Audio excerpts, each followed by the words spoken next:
Shalom pemirsa CP Indonesia semua, kembali lagi kita bertemu di dalam pembahasan buku Agama yang Bersinar, di mana buku ini ditulis dari tulisan Nyonya Ellen G. White. Buku ini sudah ditulis dalam bahasa yang jelas, sederhana dan indah. Sifatnya memberi petunjuk kepada orang yang mau belajar, pengharapan sejati bagi semua orang, dan kegembiraan kepada orang yang larut dalam kesedihan, dan kelegaan kepada orang yang letih. Buku ini juga menyuguhkan kepada kita suatu kehidupan yang lebih baik, mengungkapkan kepada kita suatu kehidupan yang lebih sederhana dan lebih manis. Semua pembaca akan penuh dengan kegembiraan dan kesukaan, bersinar, menyinarkan kasihnya dimanapun kita berada.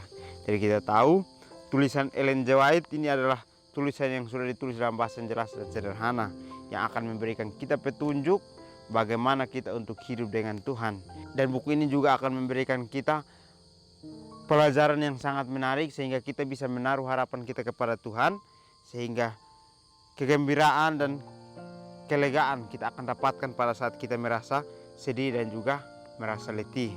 Dan juga bukan hanya itu saja, tetapi kita bisa mendapatkan suatu cara yang lebih baik yang menyingkapkan kepada kita suatu kehidupan yang lebih sederhana dan lebih manis, sehingga kita akan penuh dengan kegembiraan dan kesukaan, sehingga kita bersinar, menyinarkan kasihnya dimanapun kita berada. Bacaan kita kali ini, mereka akan menerima upah yang mulia. Ayat intinya terambil dalam Mazmur 126 ayat 6. Orang yang berjalan maju dengan menangis sambil menabur benih, pasti pulang dengan bersorak-sorai sambil membawa berkas-berkasnya. Panen sukacita akan dituai oleh mereka yang menabur benih kebenaran yang kudus. Testimoni to Minister halaman 175. Baik, pelajaran kita dari judul saja kita mengerti bahwa mereka akan menerima upah yang mulia, atau orang yang bekerja dengan sungguh-sungguh dia akan menerima upah yang mulia yang akan Tuhan berikan.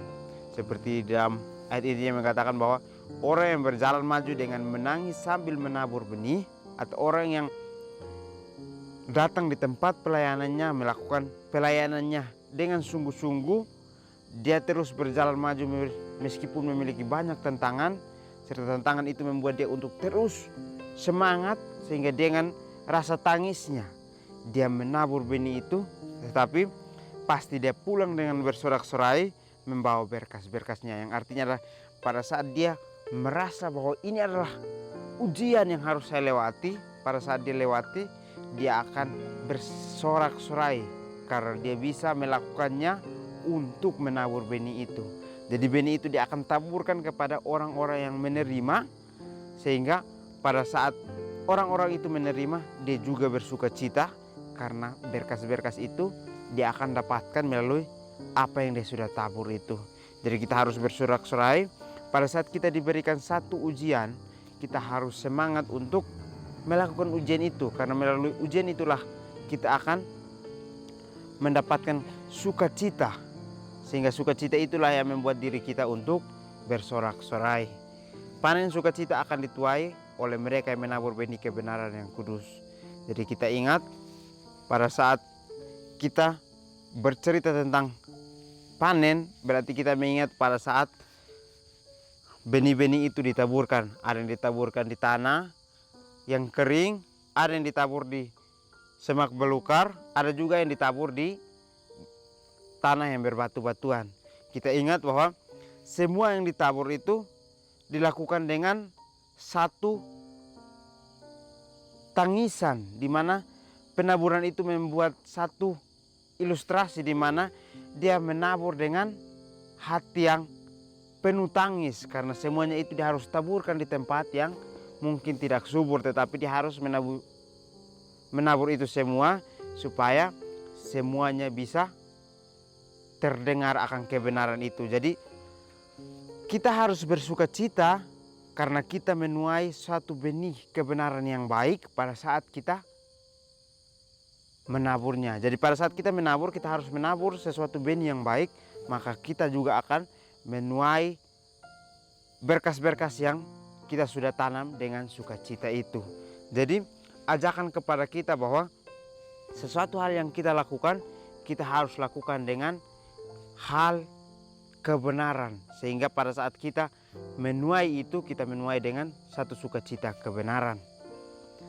Kemuliaan akan menjadi upah yang dianugerahkan ketika para pekerja yang setia berkumpul di sekitar tahta Tuhan dan tahta Anak Domba.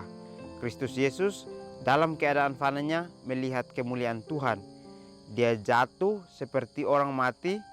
Dia tidak tahan melihat pemandangan itu. Tetapi ketika anak-anak Tuhan akan mengenakan kekekalan, mereka akan melihat dia dalam keadaan yang sebenarnya. 1 Yohanes 3 ayat 2. Mereka akan berdiri di hadapan tahta, diterima dalam nama Anak Domba. Semua dosa mereka telah dihapuskan, semua pelanggaran mereka telah ditanggung. Sekarang mereka dapat melihat keagungan tahta Tuhan yang tak terkatakan.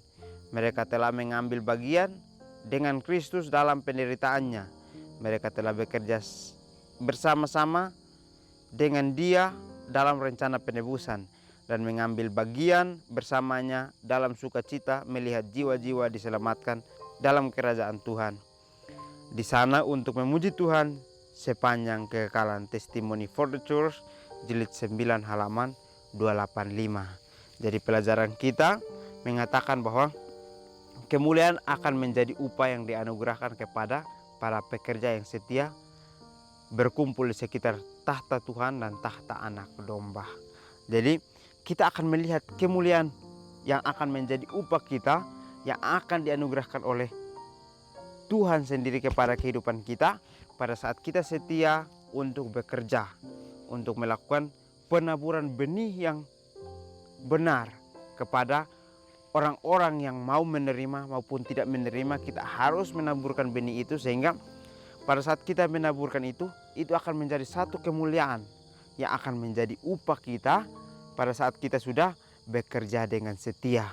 Karena pada saat kita bekerja dengan setia, kita akan dilihat oleh Tuhan bahwa kita adalah penabur yang maju, penabur yang berjalan maju dengan menangis, yang penuh tangisan tetapi masih semangat untuk bekerja dengan setia.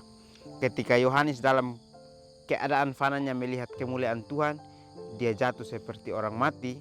Dia tidak tahan melihat pemandangan itu. Jadi, kita melihat cerita Yohanes ini, dia adalah orang yang fana seperti kita. Dia juga pernah jatuh dan mati. Dia juga tidak tahan untuk melihat pemandangan ini. Tetapi dia memberikan kita contoh yang sangat luas, di mana dia sangat setia untuk melayani, sehingga melalui pelayanannya dia memberikan contoh kepada kita bahwa kita juga adalah manusia yang fana, tetapi kita bisa melewati semuanya. Dengan ujian yang ada, kita dapat bisa semangat untuk kembali melakukan satu pekerjaan pelayanan yang sempurna. Tetapi ketika anak-anak Tuhan akan mengenakan kekekalan, mereka akan melihat dia dalam keadaan yang sebenarnya. 1 Yohanes 3 ayat 2. Jadi Yohanes menceritakan lagi kepada kita bahwa sekarang mungkin kita melihat kejatuhan dan orang mati, serta kita tidak tahan untuk melihat pemandangan di dunia ini. Tetapi pada saat kita sudah diselamatkan, kita akan mengenakan kekekalan dan kita akan melihat Tuhan yang sebenarnya dengan keadaan yang sebenarnya. Jadi kita sangat diberikan motivasi bahwa sekarang mungkin kita lihat keadaan ini, mungkin kita tidak tahan. Mungkin kita melihat bahwa kita masih tetap akan jatuh, tetapi pada saat kita sudah diselamatkan, maka kita akan melihat Tuhan dengan sebenarnya. Jadi sangat memotivasi kita untuk terus belajar, untuk mengetahui akan kebenaran, sehingga pada saatnya tiba kita dapat melihat Tuhan dengan keadaan yang sebenarnya. Mereka akan berdiri di hadapan tahta, diterima dalam nama Anak Domba. Jadi pada saat kita sudah melihat yang keadaan sebenarnya, maka kita akan berdiri di hadapan tahta Tuhan, dan kita juga akan melihat Dia, dan Dia akan menerima kita dalam nama Anak Domba. Semua dosa mereka telah dihapuskan, semua pelanggaran mereka ditanggung. Jadi Tuhan sudah menanggung akan dosa kita. Tuhan sudah menanggung akan setiap perbuatan kejahatan kita, dan juga Dia sudah hapuskan akan dosa kita.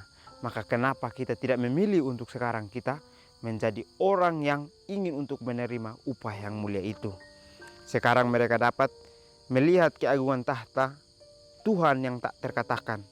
Mereka telah mengambil bagian dalam penderitaannya. Mereka telah bekerja sama dengan Dia dalam rencana penebusan. Dan mereka mengambil bagian bersama-sama dengan Dia dalam sukacita melihat jiwa-jiwa diselamatkan dalam kerajaan Tuhan. Di sana untuk memuji Tuhan sepanjang kekekalan. Jadi kita harus bersukacita karena pada saat kita mau untuk masuk sebagai orang yang ingin melayani, pada saat Dia menaburkan kebenaran itu, maka kita harus siap bahwa kita sedang masuk di dalam bagian dari penderitaan Kristus. Jadi kita harus siap apapun yang menempa kita harus semangat. Karena melalui apa yang kita sudah masuk itulah yang akan membuat kita untuk bekerja bersama dalam rencana penebusan Kristus. Sehingga kita mengambil bagian bersama dengannya untuk sukacita melihat jiwa-jiwa yang akan diselamatkan dan juga jiwa-jiwa yang akan dibawa ke dalam kerajaan surga. Sehingga di sana kita akan memuji Tuhan sepanjang kekekalan bersama-sama dengan orang yang sudah diselamatkan. Jadi menurut pelajaran kita kali ini dikatakan bahwa marilah kita menjadi orang yang berjalan maju dengan menangis sambil menabur benih. Pasti pulang dengan sorak-sorai dan membawa berkas-berkasnya. Jadi orang yang ingin melayani dengan sungguh-sungguh, dia akan merasakan satu kesesakan pada saat dia melayani, tetapi dia semangat untuk menyelesaikan kesesakan itu. Dan pada saat dia menyelesaikan kesesakan itu, dia akan menerima satu sukacita yang mendalam yang dia tidak pernah berpikir akan merasakan itu. Mungkin ini saja pelajaran yang dapat saya bahas. Kiranya kita bertemu lagi di pertemuan selanjutnya. Kiranya Tuhan Yesus memberkati kita semua.